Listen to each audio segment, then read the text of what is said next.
약 1.5m, 소화기관 맨 마지막에 위치해 있는 침묵의 장기 대장. 대장은 크게 직장과 결장으로 나뉘는데 암이 발생하는 위치에 따라 결장에 생기는 암을 결장암, 직장에 생기는 암을 직장암, 이를 통칭해 대장암이라 부른다. 대장 점막 일부가 비정상적으로 증식해 대장 내강의 혹의 형태로 돌출한 것이 바로 용종인데 대장 용종 중 일부가 암으로 발전한다. 간단히 말씀드리면 대장에 생긴 암을 대장암이라고 할 수 있습니다. 또 저희 생활이 서구화되고 식습관이나 이런 거가 육류 위주로 바뀌다 보니까 그거와 밀접한 관련이 되면서 발생률이 굉장히 급속하게 올라가고 있는 특징적인 암종입니다. 20년 전에 비해 4배 가까이 증가한 대장암. 우리나라에선 매년 3만 명 정도가 대장암 진단을 받는다는데 악성 종양 중에 증가 속도가 가장 빠른 암이 바로 대장암이다. 발병 위치도 증상도 다양하게 나타나는 소리 없는 침입자 대장암. 오늘 TV 주치에서는 대장암에 대해 자세히 알아본다. 대장암은 여러 가지 복합적 원인으로 발생한다. 유전적인 취약성, 그리고 우리가 먹는 음식물 속에 존재하는 발암물질 같은 환경적 요인들이 겹쳐지면서 대장 점막의 세포에 변성이 일어나 대장에 용종이 발생하고 이것이 점차 악화돼 그 일부에 암세포가 발생하게 된다. 더 진행되면 대장벽을 파고드는 침윤성 암이 되고 나중에는 대장 이외의 다른 장기로 암이 퍼지게 되는 전이성 암으로 발달하게 된다.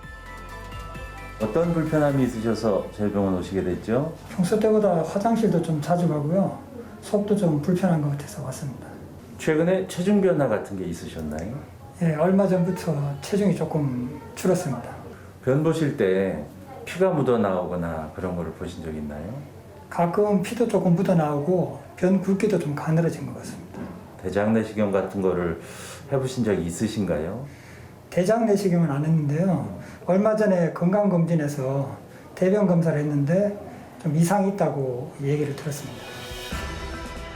상당수의 경우 아무런 증상이 없는데도 불구하고 정기검진을 하면서 대장암이 발견되곤 한다.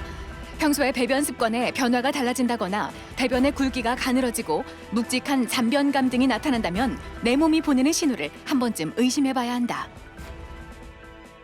50세가 넘었음에도 불구하고 건강검진상 대장 내시경은 안 하시고 지내시다가 분별 자면 검사에서 양성으로 나와서 이제 오시게 됐는데요.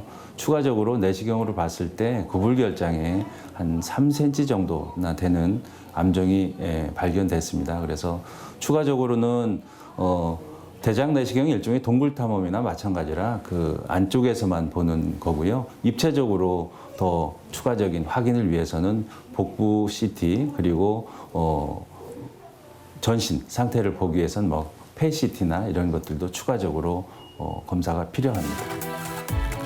대장암이 가장 잘 생기는 부위는 구불결장과 직장. 대장암 진단을 위해서는 반드시 추가적인 진찰과 검사가 필요하다. 항문 직장 수지 검사 등을 통해 전반적인 환자의 상태를 파악하고 대장암의 진행 정도 확인 및 치료 방법 결정을 위해서는 대장 조영술이나 내시경, CT와 MRI, 경항문 초음파 등을 단계별로 시행해야 한다.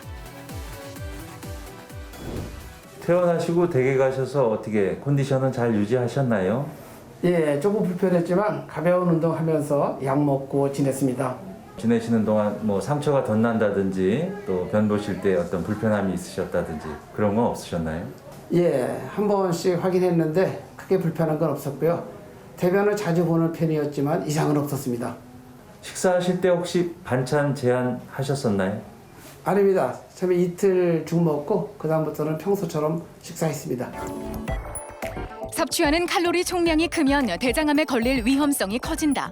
음식의 종류와 상관없이 섭취하는 총 칼로리가 높을수록 대장암의 위험도가 높아진다는 것이 많은 연구를 통해 밝혀졌다.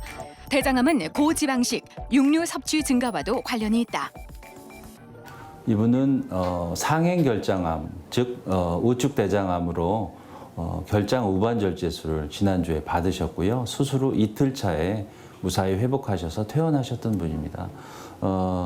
오늘 오셔서 상처나 이런 거에는 무사히 잘 나으신 상태고 조직 검사 결과 봤더니 애매하게도 임파선 전이가 하나가 있었습니다. 그래서 추가적으로는 전신 항암 치료가 필요한 상태고요. 요새는 약제나 이런 것들도 워낙 발달해 있기 때문에 항암 치료하시면 되게 걱정들 하시는데 무사히 다 그걸로도 완치될 수 있습니다. 모든 암은 일찍 발견하는 게 최선의 방법이다. 특히 대장암을 조기에 발견할 경우 용종 절제술을 통해 절제가 가능한데 늦게 발견하게 되면 점막 하층보다 더 깊숙이 암세포가 침범해 대장을 절제해야 하는 수술을 받게 된다. 더욱이 항문 근처의 암일 경우 항문 주머니를 차고 살게 될 수도 있다. 다행히 최근엔 몸의 흉터를 최소화하고 통증도 적은 복강경 수술이 많이 시행되고 있다. 일상으로의 회복도 빠르다. 아시다시피 대장암은 어쩌면 작고 사소하다고 볼 수 있는 작은 용종에서 출발합니다. 용종은 그 자체가 암의 가능성도 거의 없고요. 내시경적인 검사로 발견만 되면 그 현장에서 용종 절제술 또는 조직 검사만으로도 제거를 할 수 있습니다. 그렇지만 그게 간과되고 커지고 뿌리내리게 둔다면 수술적인 방법 또는 더 원격전이나 이런 병변으로 갔을 때는 수술로서도 불가하고 전신 항암 치료, 방사선 치료까지도 동원해도 결과가 예후가 안 좋은 경우가 있습니다. 그렇기 때문에 문제가 커지기 전에 조기에 발견해서 해결하는 게 가장 좋은 대응책이라고 볼 수 있습니다. 안타깝게도 대장암 초기에는 두드러진 증상이 나타나지 않기 때문에 발견 또한 쉽지 않다. 혹시라도 가족력이 있다면 특별한 징후가 없더라도 정기적인 검사를 받아보는 것이 무엇보다 중요한데 서구화된 식습관과 운동 부족이 대장암의 발병률을 올리는 만큼 올바른 식습관과 규칙적인 운동, 정기적인 내시경 검사로 대장암의 공포에서 벗어나보자.